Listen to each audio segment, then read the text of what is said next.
एक तरफ रणवीर अलाहाबादी की कंट्रोवर्सी को रखिए और एक तरफ 3 चीज़ें जो फैक्ट्स हैं मैं आपको बताऊँ। First cheese, India 3rd highest pornography consumers in the world. Second cheese, India में इस वक्त more than 7500 old age homes हैं जहाँ पर बच्चे अपने पेरेंट्स को लेके जाकर छोड़ते हैं बूढ़े उम्र में।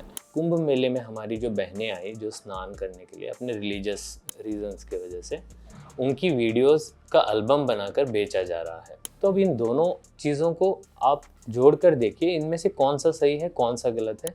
कहने का मतलब ये है कि 2 wrongs doesn't make a right, लेकिन एज अ सोसाइटी हम मोरालिटी को किस तरीके से देख रहे हैं। ऐसा नहीं है कि इस कंट्रोवर्सी से पहले कोई इमोरल एक्ट नहीं हुई है। पूरे कॉमेडी शोज जो चल रहे हैं जिनको बहुत ज़्यादा अटेंशन मिल रहा है, जिनको TRPs मिल रही हैं, उसमें इंसल्टिव कॉमेडी, सेक्सुअल कॉमेडी, उसमें जो है वुमन को ऑब्जेक्टिफाई करना ये कॉमन है। माँ के, बहन के नाम से गालियाँ, स्वेरिंग करना ये एक ट्रेंड बन चुका है। हर तीसरा इंसान ऐसा लगता है कि गालियों के बिना बात नहीं कर सकता। हमारी यंग जनरेशन इस कंटेंट को अपने सोशल मीडिया हैंडल्स के ज़रिए से कंज्यूम कर रही है और हम इसको देख भी रहे हैं। तो ये मोरालिटी का डिबेट जा किस तरफ रहा है। लेकिन हम आज जो इंडिया में देखते हैं कि एक कंट्रोवर्सी के ऊपर पूरा अटेंशन बनाया गया, media, politicians, judiciary, state governments एक इशू पर लग गई। एक बंदे को ऐसे प्रेजेंट किया गया कि वो क्रिमिनल है, उसका पासपोर्ट जब्त किया गया, रणवीर अलाहाबादी के शोज बैन किए गए, यानी कि सिर्फ वही बहुत ज़्यादा इमोरल एक्ट था। लेकिन ये जो बैकग्राउंड में चीज़ें चल रही हैं वो बहुत ही अच्छी हैं। हमारे पास ऐसे भी लोग हैं जो सोडा के नाम पर अल्कोहल का एडवर्टाइजमेंट करते हैं, पान मसाला के नाम पर गुटखा का एडवर्टाइजमेंट करते हैं। मूवीज़ ऐसे भी हैं जिनमें बहुत ही नेकेड कंटेंट और उसको अलाउ किया जाता है, और ऐसे भी मूवीज़ हैं जो बहुत ही रियल लाइफ सोशल होते हैं लेकिन उनको बैन कर दिया जाता है। हम अपनी यंग जनरेशन को किस तरह की मोरालिटी की सीख दे रहे हैं? अगर हमारी जनरेशन इस पूरे कॉन्टेक्स्ट से कुछ सीखना चाहे तो मोरालिटी सीख ही नहीं सकती, बल्कि ड्युअलिटी ऑफ मोरालिटी सीखेगी।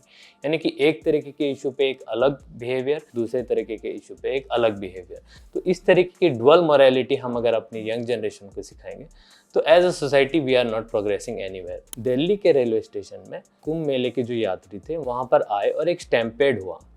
18 लोगों की वहाँ पर जानें चली गई, जो मासूम जाने थे। उनमें भी किसी की माँ थी, उनमें भी किसी की बहन थी, किसी का छोटा सा बेटा था। अब उनको जस्टिस दिलाना भी इस पूरी सोसाइटी की एक मॉरल रिस्पॉन्सिबिलिटी बनती। लेकिन रणवीर अलाहाबादी का इशू इतना बड़ा बन गया कि ये स्टैम्पेड जो है बहुत छोटा लगने लगा। 18 जाने जो है इनकी कोई कीमत ही नहीं दिखी। इस तरीके की सोसाइटी में आप क्या ही मोरालिटी की बात करेंगे, जहाँ पर 18 जानों को थोड़ा भी मीडिया अटेंशन नहीं दिया जाता और पूरी मीडिया एक फिल्म के जैसे पीछे पड़ी होती है एक छोटे से कमेंट के ऊपर। अगर हम मोरालिटी के इतने कंसर्न हैं तो हमें ओवरऑल हर चीज़ के ऊपर एड्रेस करना है एज अ सोसाइटी। जो भी इमोरल एक्ट सोसाइटी में होते हैं उसको इक्वली एड्रेस करना है। लेकिन विडंबना ये है कि हमारी सोसाइटी में रेपिस्ट को माला पिनाकर वेलकम किया जाता है। ऐसे भी इंस्टेंसेस हमारी सोसाइटी में हुए हैं। तो इस तरीके की आयरनीज जब एक सोसाइटी में मौजूद होती है तो वहाँ पे कोई पॉजिटिव उसका एक रिजल्ट नहीं आ पाता। एज अ सोसाइटी हमें करना ये है कि अपने यंगर जनरेशन को इतना स्ट्रॉन्ग मॉरल अपब्रिंगिंग किया जाए कि अगर वो चाहें तो भी इमोरल चीज़ों की तरफ अट्रैक्ट ना हो।